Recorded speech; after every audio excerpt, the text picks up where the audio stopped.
오전 12시 많은 참여 바랍니다.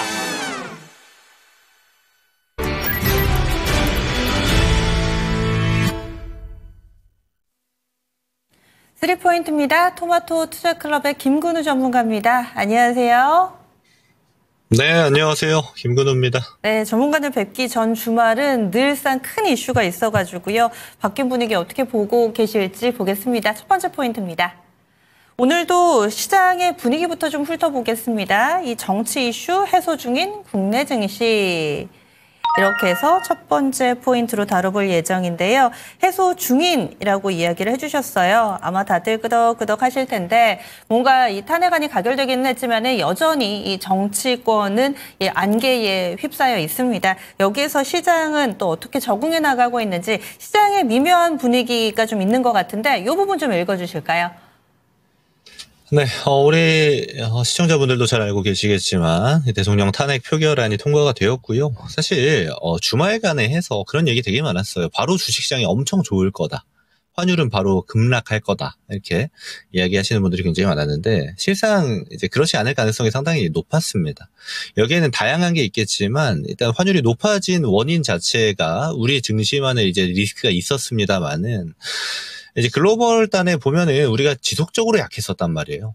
이런 지점들이 완전하게 해소되는 거는 전혀 아니고 정치 이슈가 일부 해소가 되었기 때문에 완전 회복하기는 당연히 바로 되는 건 쉽지 않다라고 판단을 하는 게 맞고요. 그럼 이 상태에서 그럼 어떤 방향으로 봐야 되느냐 봤을 때는 저는 천천히 해소될 가능성이 매우 높다라고 판단을 합니다. 근데 정치 테마주들 움직이는 형태만 보더라도 실제로 대선이 다가온 형식만큼 움직이고 있습니다. 물론 시장 거래 대금이 많이 빠졌기 때문에 이쪽이 좀 집중되어져 있는 형태가 좀 뚜렷하긴 합니다만은 그래서 결국에는 이 정치 이슈가 하나씩 풀려나갈 때마다 우리 증시가 뭐 반등작용이 나올 가능성이 높고 여기에는 당연히 실적 베이스, 모멘텀 베이스 종목들이 올라갈 가능성이 높고 저는 이게 좀 정상화되는 과정이라고 판단을 하거든요. 그래서 우리가 한 번에 막 다 좋아진다라고 판단을 하는 것보다는 지금 레벨이 어느 정도의 위치에 있는가를 유심히 보는 게 보다 맞다라고 좀 판단을 하고요. 일단 두 번째 이야기 드릴 게 당연히 이제 환율입니다. 환율이 장 초반에는 급락을 한번 했다가 다시 제자리로 왔어요. 그러면 이 환율이 어느 정도 레벨권에 있을 것인가가 중요한데 일단 봐야 되는 게 우리 이슈 말고 지금 당장에는 이번 주에 이제 BOJ 있고 FOMC가 있잖아요. 이 이후 환율이 어떻게 가는가가 상당히 중요해 보입니다.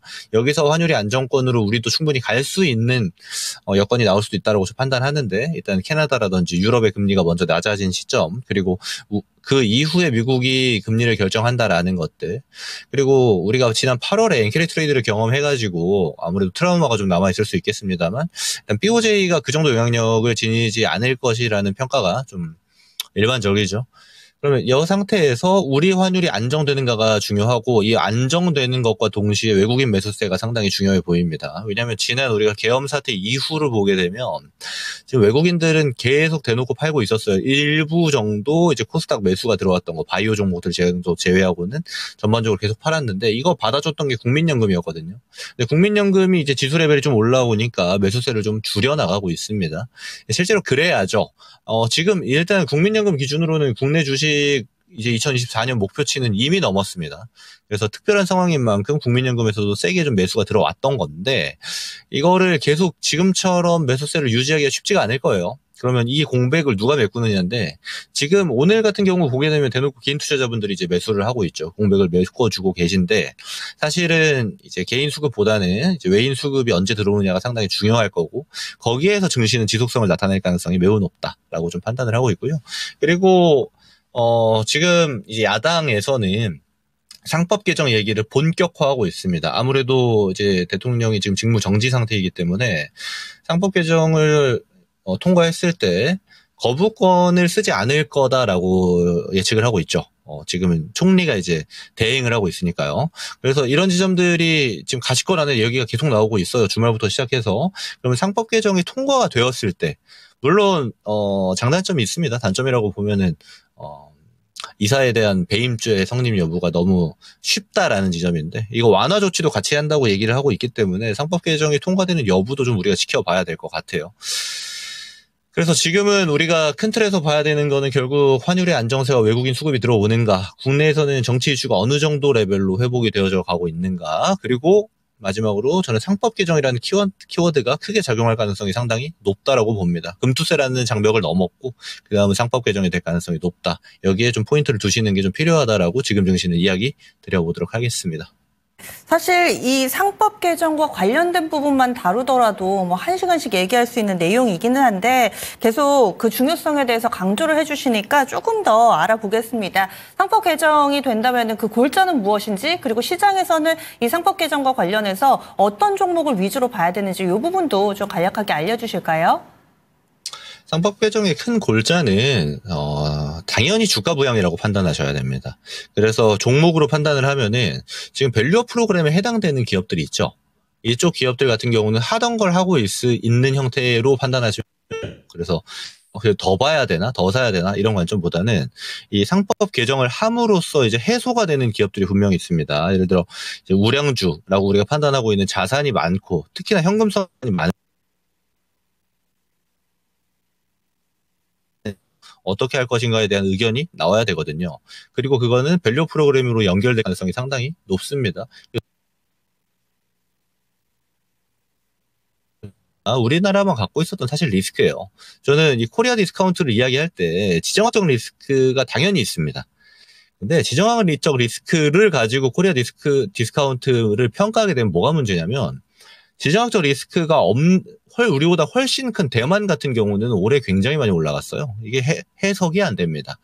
그래서 우리만 갖고 있다라고 저는 표현하는데, 이 상법 개정이 우리의 리스크를 좀 지워내는 과정 중에 큰 골자가 될 가능성이 높다라고 판단을 하고 있다라는 걸로 들어주시면 될 것 같고요. 지금 야당 같은 경우가 합의를 할 건데 재계랑도 상당히 많은 소통을 하고 있습니다.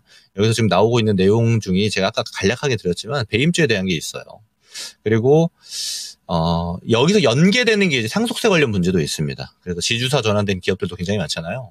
그러면 이것들도 풀려나가는 과정을 좀 봐야 될 것 같습니다. 제가 지금 시간에 이것까지 다 하면은 너무 길어질 것 같아가지고 키워드를 잡아놓고 풀려가는 과정을 보자. 그리고 증시가 거기에 어느 정도로 민감하게 작용하는지를 보자라고 좀 마무리를 하겠습니다. 알겠습니다. 이 부분은 계속해서 또 법안 통과까지 진행되는 과정 가운데서 계속해서 이슈를 나올 거기 때문에 저희가 또 방송에서 다룰 일이 있으면 그때 좀 더 얘기를 드리겠고요. 이 부분은 그냥 쉽게 생각하자면 밸류업 프로그램 관련된 종목군들을 좀 떠올려 보시면 좋지 않을까 싶습니다. 시장 전체적인 분위기를 봤고, 그러면 두 번째 넘어가겠습니다. 두 번째 포인트로는 테마주 변동성 장세입니다. 하루가 다르게 테마주가 생겼다 사라지기를 반복하고요. 전거래에는 급등주에 속했던 테마주들이 또 다음 날에는 급락주로 돌변하기도 합니다. 새로운 테마주들이 또 빠르게 생겨나기도 하는데요. 이 가운데서 어떤 테마주들에 조금 더 주목해야 될지, 그리고 최근 테마주들이 보여주는 트렌드라고 해야 될까요? 이 부분도 좀 점검을 해주시죠.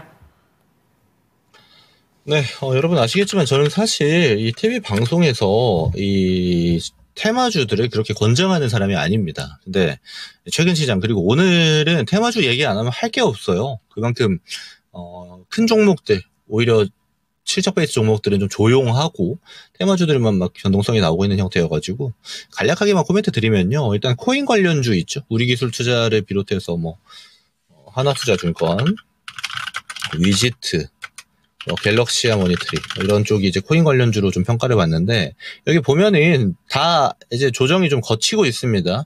근데 지금 비트코인 시세 아시는 분들 아시겠지만 신고가예요. 결국 추종을 못 따라가고 있다라는 겁니다.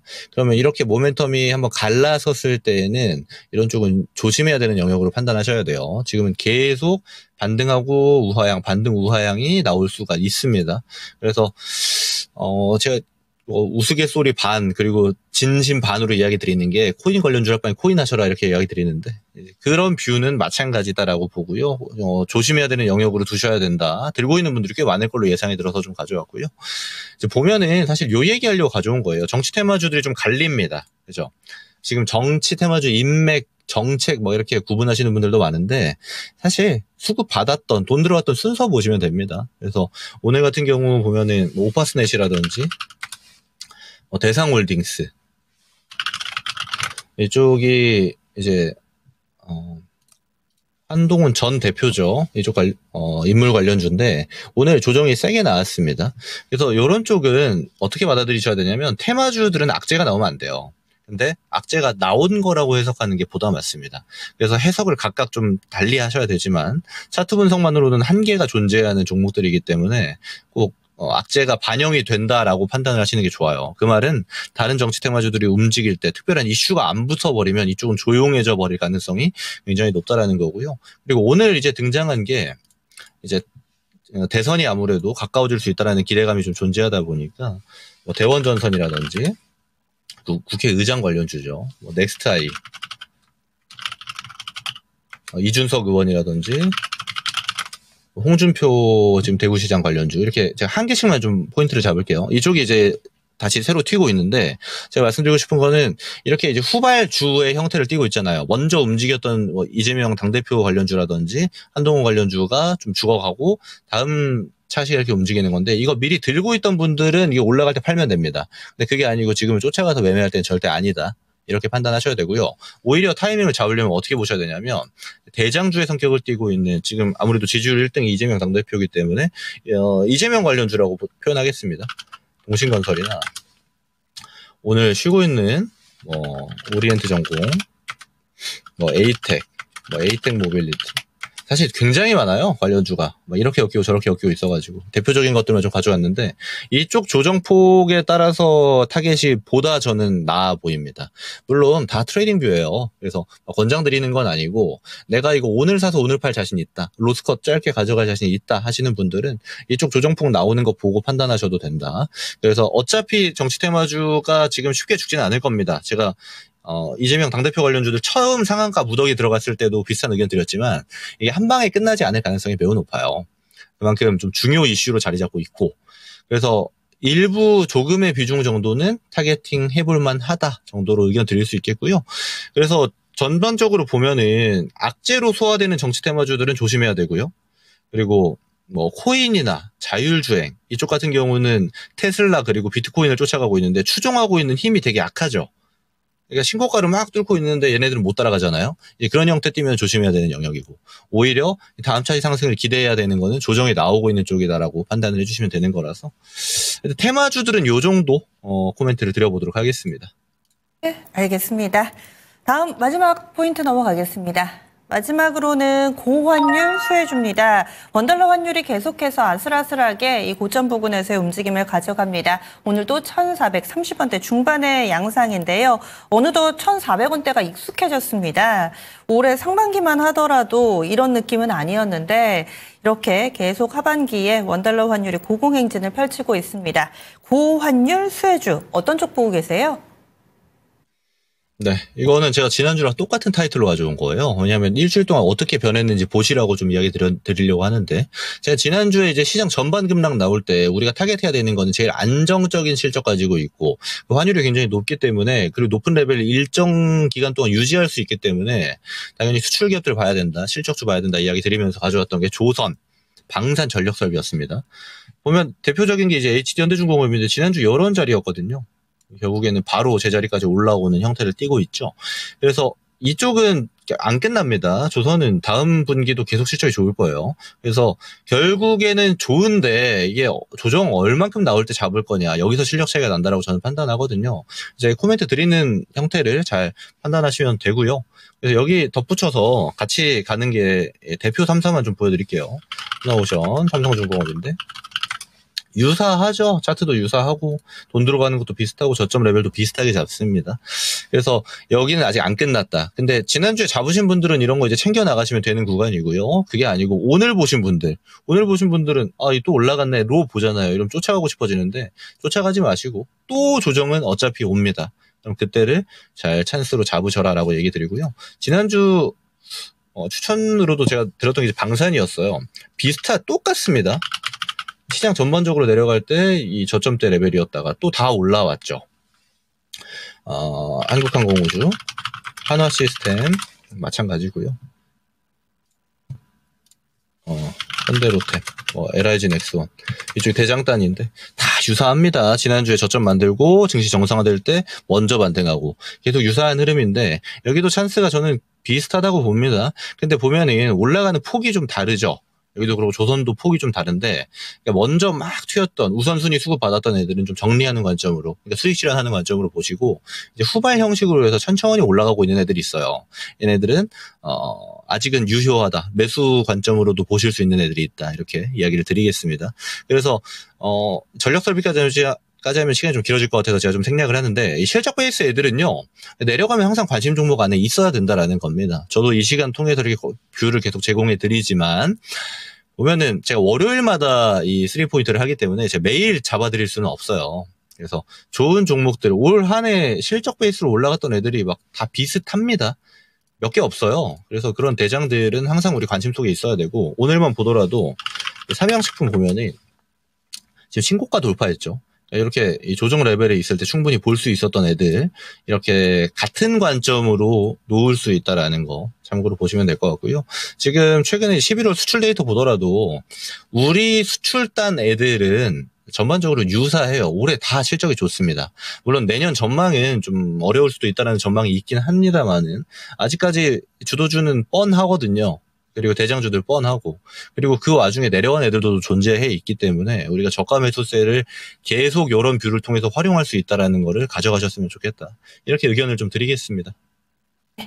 알겠습니다. 이렇게 해서 세 가지 포인트를 알아봤는데요. 오늘 목표가 도달 종목이 있어서 리뷰해 보겠습니다. 조금 전에 고환율 수혜주로 또 수출하는 기업들, 조선이나 방산 쪽 이쪽 계속 긍정적으로 보자 얘기를 해주셨는데 그 가운데 하나입니다. 한화 에어로스페이스 딱 일주일 전 이 시간에 소개를 해주셨고요. 목표가에 일주일 만에 도달을 했습니다. 사실 그때만 하더라도 분위기가 탄핵안 부결되고 나서 뭐 방산주가 어떻게 될 것인가 뭐 이런저런 걱정이 있었을 텐데 오히려 지금이 기회다라고 얘기를 해주셨죠. 매수가 28만 9천 원이었습니다. 목표가 32만 원이었고요. 오늘 장중에 33만 원도 넘어서면서 일주일 만에 수익률이 20%가량 나오고 있는 상황입니다. 하나 에어로스페이스 이제 어떻게 할까요?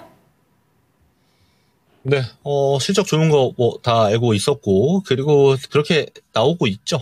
내년도 마찬가지일 거로 저는 판단을 하는데, 중요한 거는 이런 흐름 자체가 끊길 것인가 이런 게 되게 중요한데, 저는 쉽게 끊기진 않을 거라고 봐요. 그래서 대놓고 찬스라고 얘기를 드렸던 거고, 더 봐도 되겠다라고 말씀드리면서 두 번째, 2차 목표가 35만 원 제시해 드리도록 하겠습니다. 그리고 이 방산주들은 트럼프 이제 앞으로 2기가 출범할 텐데, 이 트럼프 대통령의 입을 잘 주목해 보시면 찬스가 참 많이 나올 것이다라고도 말씀을 좀 드려보겠습니다. 추가적으로 힌트 트럼프라는 키워드 기억해 주시기 바랍니다. 2차 목표가 35만 원으로 조금 더 눈높이 올립니다. 들고 계신 분들은 조금 더 욕심을 내보시고요. 다음 두 번째 종목으로는 벌써 3차 목표가에 도달한 네이버 소개해 드립니다. 이 종목은 9월 말에 사신 분들은 아마 시장 분위기 어수선한데 상당히 좀 든든하셨을 거예요. 17만 원 선 이하에서 샀습니다. 그리고 3차 목표가 22만 원까지 도달이 나왔습니다. 그래서 수익률은 30%가량 나오고 있는 상황인데요. 네이버 단기에 좀 가파르게 오름세를 나타내가지고 이제 좀 칠 때가 아닌가라는 시각들도 사실은 좀 있습니다. 어떻게 보시는지 더 목표가 올리시겠어요? 앞으로의 전략 알려주시죠. 네, 일단 네이버는 제가 코멘트를 지난주였던가요? 드릴 때도 유사하게 드렸었는데, 이제 따라붙기는 저는 좀 부담스럽다라고 봐요. 네. 유사하게가 아니고 반대로 드렸죠. 지난주까지는 제가 조정받으면 사실만 하다 이렇게 얘기 드렸는데 지금은 이제 따라붙기는 어려워졌습니다.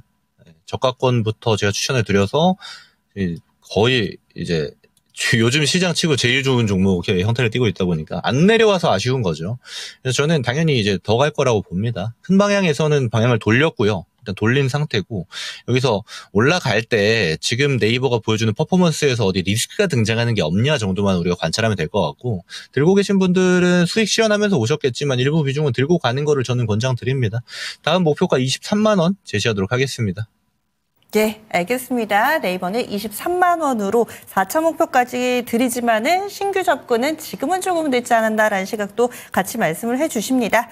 그러면 이렇게 또 목표가 도달 종목까지 리뷰를 해보셨는데요. 김근우 전문가의 전략이 궁금하다라는 분들이 더 많이 늘어나셨을 것 같아요. 오늘 무료 온라인 공개 방송 있으시죠? 네, 맞습니다. 오늘은 제 유튜브, 김근우의 근본투자 유튜브 채널에서 진행하고요. 4시부터 1시간 정도 진행을 하는데, 이제 우리 슬슬 25년 준비해야 됩니다. 우리 내부의 이제 정치 이슈라든지 이런 것들도 슬슬 마무리가 돼 가고, 풀려나가고 있고, 이제 다음 차시를 준비해야 되는 지점에 와 있는데, 우리가 포트폴리오를 계속 변경해 나가잖아요. 그러면 변경할 수 있는 기준이 될 수 있는 종목들, 이렇게 좀 이야기를 드리는 시간 가져가 보도록 하겠습니다. 많은 참여 부탁드리겠습니다. 일주일에 한 번씩 만나 뵙지만은 상당히 또 인사이트를 가지고 연속성을 가지고 이 시간에 꾸준히 도움되는 말씀 많이 해주시거든요. 김근우 전문가의 투자 전략 궁금하신 분들은 김근우의 근본 투자 이 유튜브에서 검색하시면 되겠습니다. 잠시 후 4시부터 시작합니다. 전문가님 말씀 고맙습니다. 네, 고맙습니다. 지금까지 3포인트였습니다.